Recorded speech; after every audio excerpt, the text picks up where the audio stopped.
Olá, eu espero que você esteja bem. Eu estou aqui para a gente continuar conversando a respeito das nossas escolhas, aquilo que a gente anda fazendo com o nosso tempo, aquilo que a gente anda fazendo com os nossos relacionamentos, quais relacionamentos, e aqui eu estou falando de todos os tipos de encontros que a gente estabelece. Tem um ponto que eu me peguei pensando, aquilo que diz respeito à nossa autonomia como ser humano e a nossa alçada. São coisas que são diferentes, mas que tem uma relação entre si. Se a gente pega a questão da alçada, a alçada é até onde eu posso chegar, ou neste momento, ou como algo colocado. Eu vou dar um exemplo de alçada, que às vezes pode falar, puxa vida, mas eu queria ter mais uma alçada maior.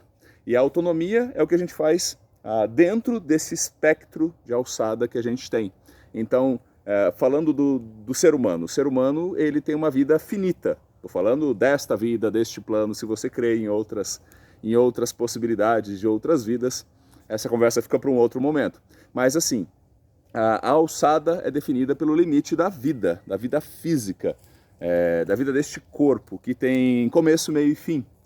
Os gregos antigos falavam que os deuses e as deusas se preocupavam em amarrar somente duas pontas da nossa corda da vida. Amarrar, dar um nó no nascimento e um nó no encerramento. No meio dessa corda, aí era a questão nossa, nós deveríamos cuidar disso. Então isso é o que a gente pode chamar de alçada. Existe um limite, uma determinação até onde a gente pode ir. A autonomia é o que a gente faz dentro do aspecto que a alçada está colocado. Uma outra questão que a gente pode falar sobre a alçada é a questão financeira, por exemplo, para a nossa sobrevivência, para a nossa subsistência. Se você é uma pessoa que precisa reunir recursos financeiros, ou seja, gerar recursos financeiros para custear a sua vida, para ter o seu conforto material, para ter a sua alimentação, ou seja, todas as suas necessidades humanas, pelo menos aquelas que são resolvidas com a questão material, porque muitas outras passam além da questão material, né? Não abrem mão da questão material, mas vão além em outras demandas. Então, assim, isso é uma alçada também, assim, puxa, eu posso me dar a determinadas liberdades até X lugar, porque eu não posso deixar de trabalhar neste momento, porque se eu fizer isso, isso vai ocasionar consequências que talvez eu não queira neste momento. Agora, se você quiser alterar o seu estilo de vida, talvez você precise de menos recursos financeiros para viver. Agora, existe uma alçada colocada, ou seja, um limite que você precisa respeitar para poder manter aquele tipo de vida que você organizou neste momento. É disso que eu estou falando. A autonomia é o que a gente faz dentro disso. Então, olhando de uma forma mais cotidiana, entre as nossas relações, dado que eu estou aqui nesta vida, que tem começo, meio e fim, dado que eu preciso de algumas relações que me ajudem na geração de recursos que vão permitir que eu more, vão permitir que eu coma, vão permitir que eu namore, vão permitir que eu viaje, que eu faça uma família, que eu ofereça uma condição digna para as pessoas que contam comigo ou para as parcerias que eu estabeleço. Então, com isso, eu vou estabelecer parcerias de diversas naturezas, entre elas uma parceria, por exemplo, profissional, entre elas, por exemplo, uma parceria conjugal. E dentro disso, a gente vinha falando no último vídeo sobre esses acordos que a gente estabelece, sobre essas relações que são frutos de combinados que a gente faz, o quanto a gente anda conseguindo fazer bons acordos. E por bom acordo, eu quero dizer aquilo que, um acordo que respeita os desejos das partes envolvidas, talvez não respeite todos os desejos das partes envolvidas, porque às vezes são necessárias concessões para que a convivência aconteça, porque se as duas partes não fazem nenhuma concessão, talvez fique difícil chegar num entendimento, num acordo, que sirva às duas partes, mesmo em face a algumas concessões toleráveis pelas partes, por conta de um bem maior, por conta de uma conquista mútua maior. Agora, mesmo com as nossas alçadas delimitadas, na parte da autonomia de realização e de observação do cumprimento de acordos, o quanto a gente está agindo de forma protagonista, altiva, ou mesmo, repetindo a palavra, autônoma. A autonomia é a lei do sujeito, porque nomia é uma palavra que vem do grego que significa lei também. Então, tanto que tem a ver com o nome da gente, como o nome, como a nossa lei, como os nossos princípios e valores, como a nossa constituição como sujeito. Ou seja, um sujeito de direitos, um sujeito de deveres. Então tem essa nomia, essa lei do sujeito.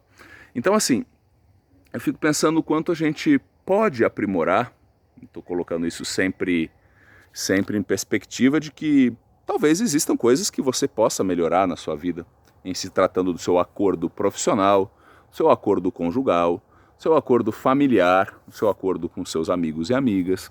Aí eu trago para a conversa, nessa ideia de criação, manutenção e aprimoramento de acordos, um cara que me faz pensar de uma forma bem legal, assim, que é o Marshall Rosenberg. Eu já falei do Marshall Rosenberg em outros vídeos. Ele ficou bem conhecido no século XX, principalmente no final do século XX, começo do século XXI, com o seu livro Comunicação Não Violenta. Vale muito conhecer o livro do Marshall. Existem muitos vídeos de palestras, workshops, oficinas do Marshall no YouTube e em outros canais de vídeos também. Dá uma olhadinha, Marshall, eu vou escrever o nome dele aqui na descrição do vídeo também, porque ele fala da comunicação violenta. E a comunicação violenta parte de alguns princípios essenciais. Por exemplo, o quanto a gente anda compartilhando com as pessoas com as quais a gente se relaciona, buscando uma comunicação que não nos violente e não violente a outra pessoa em seus direitos, desejos, que é o seguinte, o que está latejando na gente? Essa é uma pergunta importante, o que está vibrando na gente? Ele traz essa questão como essencial para a gente compreender aquilo que a gente está precisando, aquilo que, como ele fala de latejar, de vibrar em nós, tanto coisas que são positivas, ou seja, aquilo que eu estou sentindo que eu quero fazer, porque é algo que vai me dar energia, vai me dar novos horizontes, não é? Vai me dar possibilidades de desenvolvimento, ou também os incômodos, aquilo que está me apequenando, que está acanhando a minha existência. Então assim, o quanto a gente anda se fazendo essa pergunta sobre aquilo que está vibrando em nós. E para que a gente faz essa pergunta? Para descobrir como tornar a vida mais maravilhosa, que é uma forma que ele coloca também, que é essa ideia da gente escutar o que está latejando em nós. Lembra no outro vídeo? Lembra, não sei se você viu, se você não viu pode olhar, que eu falei sobre Foucault, né, na parte do Foucault que ele fala que a filosofia como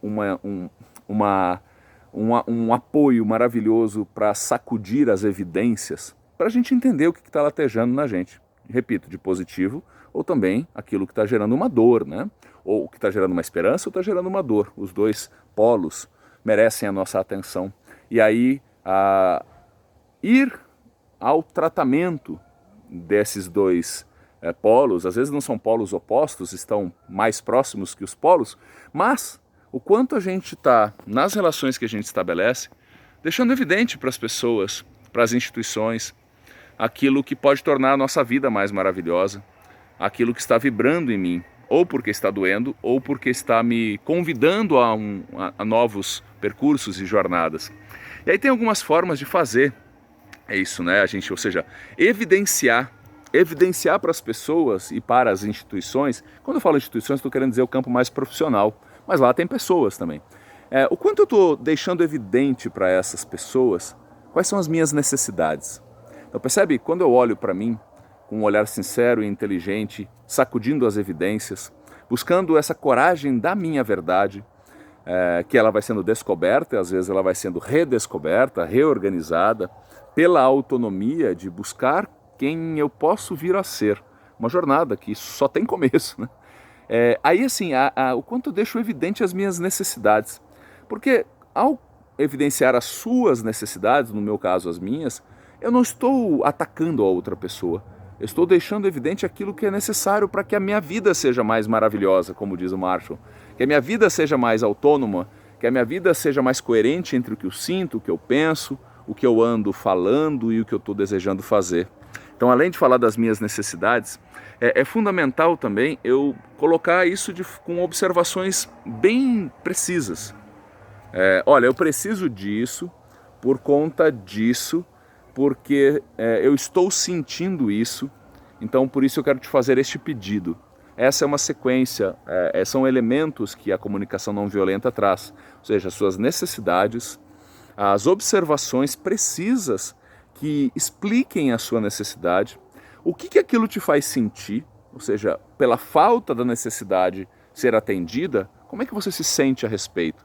E os pedidos que não são ordens, são pedidos, tudo isso em nome de uma convivência, uma vivência em conjunto, que nós possamos permitir as duas partes, nesse caso falando de duas partes, né, que podem ser mais partes envolvidas, quando você vai criar um departamento de uma empresa que respeite as partes, porque escuta qual é o senso geral das necessidades, qual é o senso geral dos sentimentos que estão ali pulando e precisam ser escutados para ser acolhidos, e também como as pessoas podem ter a liberdade de trazer os seus pedidos para que se sintam mais acolhidas, para que aquilo que está vibrando nelas possa ser respeitado, possa ser promovido, se for o caso de um desejo de avanço, de mudança. Então dessa forma eu quero concluir esse papo perguntando quanto a gente está tendo competência, coragem, autonomia. Eu não sei qual é a ordem dessas habilidades humanas, né, dessas forças humanas, para que a gente possa construir bons acordos, bons combinados com as pessoas que estão por perto do nosso terreno de vida, porque essas pessoas têm relevância, elas geram impacto na gente e certamente a gente gera impacto nelas. Então, desejo que a gente melhore cada vez mais a nossa capacidade de comunicação não violenta, uma comunicação assertiva, que não é agressiva, porque a assertividade é o ambiente em que as partes colocam os seus desejos, as suas crenças, os seus sentimentos, também permitindo que a outra parte, né, ou seja, uma parte permite que a outra parte faça da mesma forma, em busca de um acordo, em busca de algo que eles concordem. Concordar tem a ver com aquilo que faz os corações se unirem, concordes, né? Cordes tem a ver com cardio, né? Então com o coração. Então torço por isso. O aprimoramento dos nossos acordos é essencial para a vida coletiva, seja a coletividade da sua casa, seja a coletividade da sua empresa, seja a coletividade de uma sociedade. E eu vou avançar um pouco mais nessa questão, em se tratando dos acordos, em se tratando desses caminhos que a gente pode fazer, em especial nas divergências, porque quando todo mundo combina, o mar está calmo e o barco navega bem, como disse o moço chamado William Shakespeare, certo? Então fica a recomendação de você conhecer Marshall Rosenberg e a sua obra da comunicação não violenta. E aí eu aproveito para te perguntar, o que está latejando aí em você? O que está vibrando forte? Como é que você pode fazer para tornar a sua vida mais bacana, mais legal, ou como ele coloca, mais maravilhosa? Você anda falando sobre as suas necessidades, você anda falando sobre as suas necessidades sem apontar o dedo para o outro, mas sim falando sobre você, e colocando observações e impressões bem evidentes para que a pessoa não tenha dúvidas do que você está falando. Além disso, você anda expressando seus sentimentos a respeito dessas necessidades e fazendo os pedidos às pessoas. E já vou deixar um gancho para o próximo vídeo, que é assim, beleza, Felipe, mas quando eu estou tentando fazer isso e a outra parte não me escuta, a outra parte faz pouco caso, a outra parte fala que eu estou com filosofia demais, a outra parte fala que eu estou com mimimi, o que eu faço com isso? O que eu faço nesse ambiente, às vezes, que não é nem de divergência, parece-se mais com uma indiferença? Vamos falar mais sobre isso? Num próximo vídeo, sim. Por enquanto, te desejo muita paz, muita saúde. Um beijo e até logo.